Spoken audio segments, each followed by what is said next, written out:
제주는 섬이란 지리적 특성 때문에 물류비가 차지하는 비중이 많습니다. 특히 1차 산업을 비롯한 산업 전방위에 걸쳐서 고물가에 따른 피해가 계속 누적되고 있는데요. 오늘은 강연호 농수축 경제위원장과 이야기 나눠보겠습니다. 안녕하십니까? 네, 안녕하십니까? 네.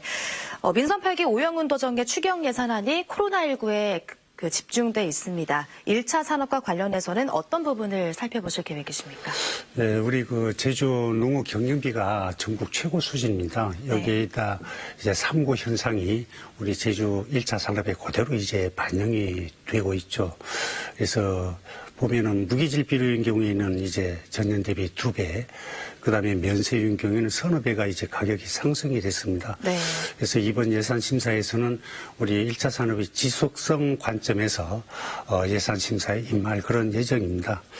1차 산업의 이번 1회 추경에 보게 되면은 이제 무기질 비료 가격 안정에 이제 228억 원, 어업인 수당 26억 원, 그리고 농어촌진흥기금 이제 상환기간 연장 1년으로 해가지고 돼 있습니다만은 여전히 부족한 면이 많습니다. 그래서 앞으로 추가적인 지원 방안에 대해서 논의할 예정입니다.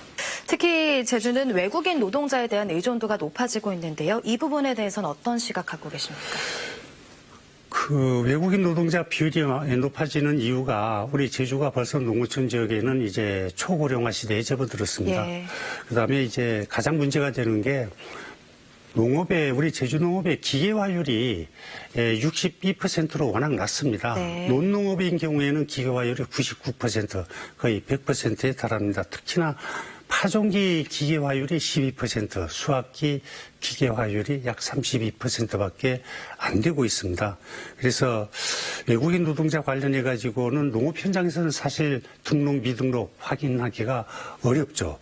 그래서 여기에 보게 되면 계절 근로자 제도라는 게 있습니다. 이 부분에 대해서 우리 행정에서 적극 좀 활용이 필요하다. 특히나 반농업 기계화 율을 높이기 위해서 연구 개발이 절실히 필요하다. 이렇게 봐집니다. 네. 최근 잇따라서 어선 화재가 발생했는데요. 의회 차원에서도 현장 방문을 하셨습니다. 어떤 대책 갖고 계십니까? 네, 저희들이 7월 4일 또 3일 후에 또 한림항 이렇게 해가지고 화재가 발생이 돼서 소중한 이제 인명 피해, 상당한 재산 피해가 발생이 돼서 안타까운 마음입니다.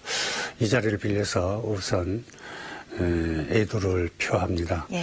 그 현장 방문을 통해서 우선은 어선주, 어선원, 그리고 이제 유가족들에 대한 지원 방안에 대해 좀 논의를 했고, 다음에는 이제 재발 방지 대책에 대한 논의가 이루어졌습니다. 조기 대응 강화라든가, 그 다음에 어선 화재 경보 시설이 설치, 그 다음에 우리 제주도 내에 2척밖에 없는 소방정이 추가 배치, 그 다음에 이제 소방, 해경, 행정, 이렇게 다원화된 지휘 체계의 일원화 문제, 가장 문제가 되는 게 선석 확보 문제입니다. 이런 부분에 대해서 중장기적으로 좀 추진을 저희들이 요청을 했습니다.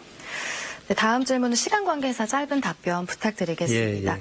삶의 질을 높이는 문화 가운데 하나로 반려동물이 꼽히는데요. 반려동물 정책 어떻게 준비하고 계십니까? 지금 반려동물 때문에 지금 문제가 되는 게 유기동물이 우리 제주에서 5천 마리 이상 발생이 되고 있고 장묘시설 설치가 지금 시급한 실정입니다.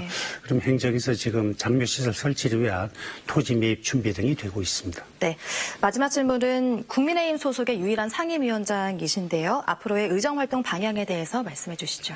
예, 도민을 위한 이제 정책 추진에 여야가 따로 있을 수가 없다고 봐집니다. 특히나 우리 농수축 경제위원회는 1차 산업과 미래 경제 분야를 관장을 하고 있기 때문에 도민 입장에서 농업 현장에서 도민들이 어려움을 많이 듣고 그 어려움을 해소하기 위해서 노력을 해낼 것이고, 그 다음에는 지금 여러 분야로 지금 어려움을 겪고 있는 도민들의 짐을 조금이라도 덜어드릴 수 있도록 노력을 해 나가겠습니다. 네, 오늘 말씀 여기까지 듣겠습니다. 강연호 농수축 경제위원장과 이야기 나눠봤습니다. 고맙습니다. 네, 고맙습니다.